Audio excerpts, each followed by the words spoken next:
Welcome to your home kitchen. Hi friends, આજે આપણે બનાવીશું લીલા મરચાં અને લીલું લસણનું રાયતું. હવે આપણે આમાં મરચાં છે ને કાં આપણે ભાવનગરી મરચાં લેવાના અને કાં આપણે વઢવાણિયા નાના લીલા કલરના આવે છે મરચાં તે લેવાના, કેમ કે આ બે મરચાં અંદરથી એકદમ જ ફીકા હોય છે અને છાલ પણ એની પતલી હોય છે, એટલે એ લસણ સાથે બહુ જ સરસ લાગે છે. તો ફ્રેન્ડ્સ, આપણે લીલા મરચાંનું રાયતું તો બહુ જ ખાધું છે, પણ આજે અમે તમને લીલા મરચાં અને લીલું લસણનું રાયતું કેવી રીતે બનાવવાનું તે અમે તમને શીખવાડીશું.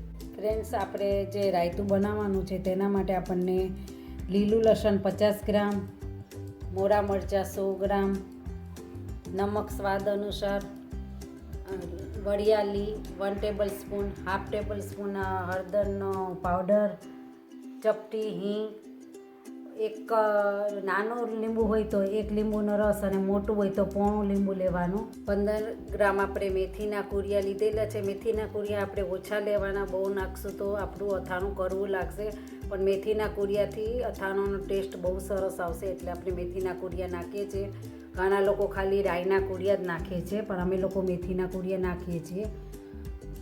1 પાવડું તેલ મેં પહેલાં આને છે ને નવશેકું સિંગ તેલ છે, આમાં સિંગ તેલ વધારે સારું લાગે છે, અને જરા મેં નવશેકું ગરમ કરી અને ઠરવા દીધું, અને ઠરેલું તેલ જ આમાં આપણે નાખવાનું. અને 50 ગ્રામ આપણે રાઈના કુરિયા લેવાના છે. મરચાં આપણે આવી રીતે કાપવાના છે.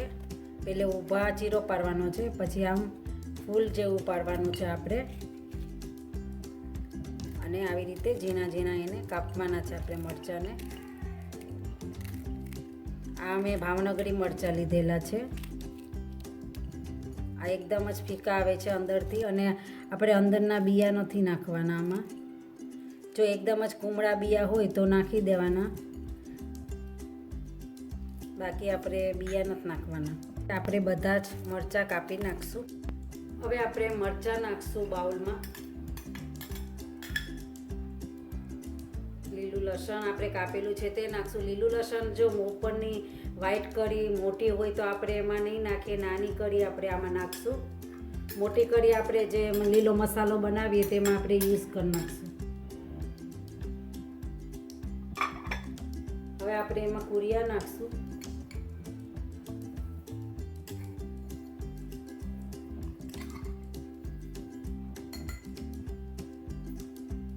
મેથીના કુરિયા નાખશું.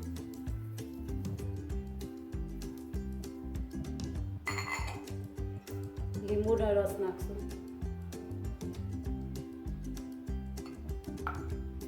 હિંગ નાખશું. હિંગથી આપણને અથાણું પચવામાં હલકું પડે છે. હળદર નાખશું આપણે.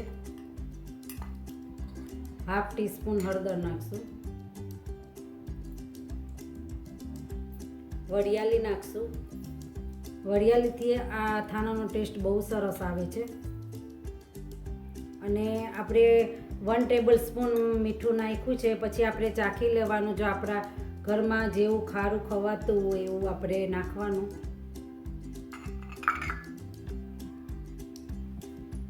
અને આ મેં તેલ 1 પાવડો લીધેલું છે તે નાખી દઉં છું.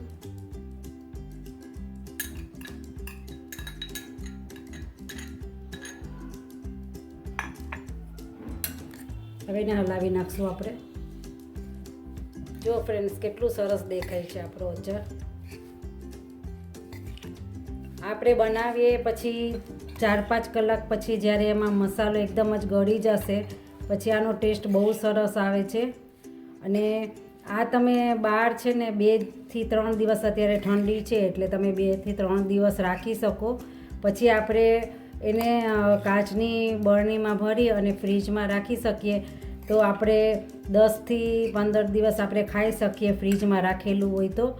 પણ આપણે જેટલું બહુ નહીં બનાવવાનું, આપણે 8-10 દિવસ ચાલે એટલું જ આપણે આ અચાર બનાવશું. હવે આપણે એને 4 થી 5 કલાક એમ જ રાખી દઈએ. જ્યારે તમે 4 થી 5 કલાક માટે રાયતું રાખો તો તેને વચ્ચે વચ્ચે તમારે 2 થી 3 વખત હલાવતું રહેવાનું. અને પછી એને આપણે ખાવા માટે યુઝમાં લેવાનું છે. આપણે આને 3 થી 4 કલાક માટે ઢાંકી દઈશું. ઢાંકીને આપણે એને રાખી દઈશું. પછી આપણે એને ચાખીને જોશું કે ખારાશ કેવી છે, તો પછી એ પ્રમાણે આપણે મીઠું નાખશું. બાકી આમ તો બધું બરોબર જ આપણે નાખેલું છે.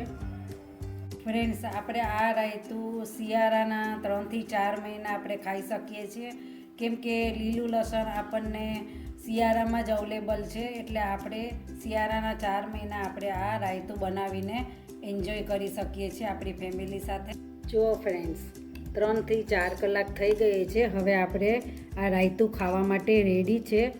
અને આને તમે ટેસ્ટ કરી શકો છો. જો આમાં મીઠું કમ હોય તો તમે તમારા ઘરમાં જો જરાક વધારે મીઠું ખવાતું હોય તો તમે નાખી શકો, પણ અમારે મીડિયમ અમે લોકો મીઠું ખાઈએ છીએ એટલે મેં એ પ્રમાણે નાખેલું છે. અને આમાં લીંબુ, હિંગ બધું ગયું છે એટલે એકદમ જ ટેસ્ટી રાયતું બનેલું છે આપણું. આ રાયતું આપણે સવારે નાસ્તામાં ભાખરી સાથે ખાઈ શકીએ છીએ, થેપલા, તીખી પૂરી, અને બપોરે આપણે દાળ ભાત શાક અને એના સાથે આપણે એન્જોય કરી શકીએ છીએ. અને આ એકદમ હેલ્ધી છે, કેમ કે આમાં મોરા મરચાં અને લીલું લસણ અને બધી હેલ્ધી વસ્તુ જ છે. તો નાનાથી લઈને મોટાને આ રાયતું બહુ જ ભાવશે. તો તમારા ઘરે આ રાયતું બનાવી અને તમારી ફેમિલી સાથે તમે એન્જોય કરી શકો છો. હવે આપણે ટેસ્ટ કરીએ કેવું આપણું રાયતું બનેલું છે.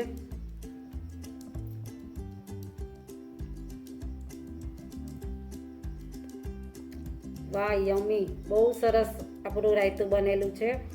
અને આવું જ રાયતું તમે તમારા ઘરે બનાવો અને તમારા ફેમિલી સાથે એન્જોય કરો.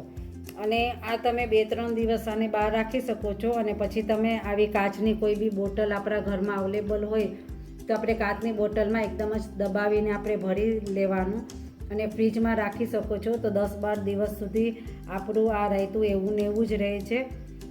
તો ફ્રેન્ડ્સ, તમને જો આ અમારી રેસીપી પસંદ આવી હોય તો અમને લાઈક કરજો, શેર કરજો અને સબસ્ક્રાઈબ કરજો. અને કાંઈ બી ક્વેરી હોય તો કમેન્ટ બોક્સમાં પૂછી શકો છો.